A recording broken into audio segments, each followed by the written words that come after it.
ಸರ್ಫಾ quotes. ಸರ್ಫಾ quotes. ಸರ್ಫಾ quotes ರವರ ಸುದೀರ್ಘ ಬಾಳಿಕೆಯ ಸುಂದರವೂ ಆದ ಜಲಾಧಾರಿತ ಪರಿಸರ ಸ್ನೇಹಿ ಪೇಂಟ್ಗಳನ್ನೇ ಬಳಸಿ. Surfa luxury emulsion paint, odourless, low VOC. Good for health, good for earth. Surfa quotes.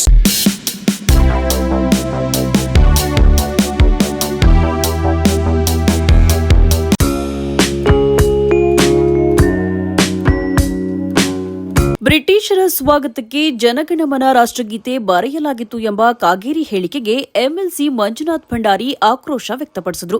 ಶಿವಮೊಗ್ಗದಲ್ಲಿ ಪತ್ರಿಕಾಗೋಷ್ಠಿ ನಡೆಸಿ ಮಾತನಾಡಿದ ಮಂಜುನಾಥ್ ಭಂಡಾರಿ, ಬ್ರಿಟಿಷರ ಸ್ವಾಗತಕ್ಕೆ ಜನಗಣಮನ ರಾಷ್ಟ್ರಗೀತೆ ಬರೆಯಲಾಗಿತ್ತು ಎಂಬ ಕಾಗೇರಿ ಹೇಳಿಕೆ ಸರಿಯಿಲ್ಲ. ಸಂವಿಧಾನದಲ್ಲಿ ಇವರಿಗೆ ಅಧಿಕಾರ ಬೇಕು, ಆದರೆ ಇವರು ರಾಷ್ಟ್ರಗೀತೆಯೇ ಒಪ್ಪುತ್ತಿಲ್ಲ. ಸಂವಿಧಾನದ ಉಳಿವಿಗಾಗಿ ದೆಹಲಿಯಲ್ಲಿ ಸದ್ಯದಲ್ಲೇ ಸಭೆ ನಡೆಯಲಾಗುತ್ತದೆ ಎಂದು ಎಂಎಲ್ಸಿ ಮಂಜುನಾಥ್ ಭಂಡಾರಿ ತಿಳಿಸಿದರು. ರಾಷ್ಟ್ರಗೀತೆಯನ್ನು ಒಪ್ಕೊಂಡಿಲ್ಲ, ರಾಷ್ಟ್ರಧ್ವಜವನ್ನು ಒಪ್ಕೊಂಡಿಲ್ಲ. ಈಗ ಏನಾಗಿದೆ ಅಂತ ಹೇಳಿದ್ರೆ ಏನಾದರೂ ಒಂದು ಹೇಳಬೇಕಲ್ಲ ಅವರಿಗೆ, ಅದಕ್ಕೋಸ್ಕರ ಇದು ರಾಷ್ಟ್ರಗೀತೆದ ಬಗ್ಗೆ ಅವ್ರಿಗೆ ಹೇಳ್ತಾ ಇದ್ದಾರೆ. ಇದು ಹೆಂಗಿದೆ ಅಂತ ಹೇಳಿದ್ರೆ ನಮಗೊಂದು ನೆನಪಾಗುತ್ತೆ ಸರ್, ಈ ತೋಳ ಮತ್ತು ಕುರಿ ಕತೆ. ತೋಳ ಮೇಲ್ಗಡೆ, ಕುರಿ ಮೇಲ್ಗಡೆ ಕೆಳಗಡೆ ಇತ್ತಂತೆ, ತೋಳ ಮೇಲ್ಗಡೆ ಇತ್ತಂತೆ. ಅವಾಗ ನಿನ್ನ ಎಂಜಿಲ್ ನಾನು ಕುಡಿತಾ ಇದ್ದೀನಿ ಅಂತ ಹೇಳ್ತಾ ಇದ್ರಂತೆ. ಯಾವಾಗಲೂ ನಡೆದಿರೋ ಹಳೆ ಕಥೆನ ತಗೊಂಡು ಇವ್ರು ನೆನಪು ಮಾಡ್ತಾ ಇದ್ದಾರಲ್ಲ, ಇವರಿಗೆ ಒಂದೇ ಮಾತರಮ್ಮೇನು ರಾಷ್ಟ್ರಗೀತೆ ಅನ್ನೋದು ಜನಗಣಮನ ಇವ್ರಿಗೇನಾದರೂ ಗೊತ್ತಿದೆಯಂತ? ಇವರೇನಾದರೂ ದೇಶಕ್ಕೋಸ್ಕರ ಹೋರಾಡ್ದಂಥವ್ರ ಇವರು? ಈ ದೇಶದ ಸ್ವಾತಂತ್ರ್ಯಕ್ಕೆ ಏನಾದರೂ ಇವರು ಭಾಗಿಯಾದಂಥವ್ರ ಇವರು?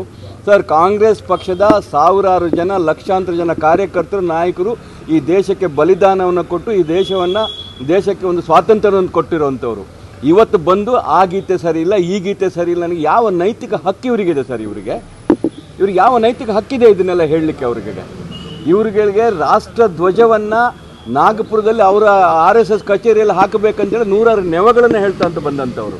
ಇದೆಲ್ಲ ಅವ್ರು ಮಾಡಿರೋದು ಸರ್, ಅವರಿಂದ ಏನು ಆಗೋದಿಲ್ಲ ಸರ್. ಅವರು ಈ ಸಂವಿಧಾನವನ್ನೇ ವಿರೋಧ ಮಾಡುವಂಥವ್ರು. ಸಮಾನತೆಯನ್ನು ಅವ್ರಿಗೆ ಬೇಡ. ಅವರಿಗೆ ಈ ಮಹಿಳೆಯವರಿಗೆ ಅಧಿಕಾರವನ್ನು ಕೊಡಬಾರ್ದು, ಅವರಿಗೆ ಈ ದೇಶದಲ್ಲಿ ಅಲ್ಪಸಂಖ್ಯಾತವ್ರಿಗೆ ಬದುಕಬಾರ್ದು.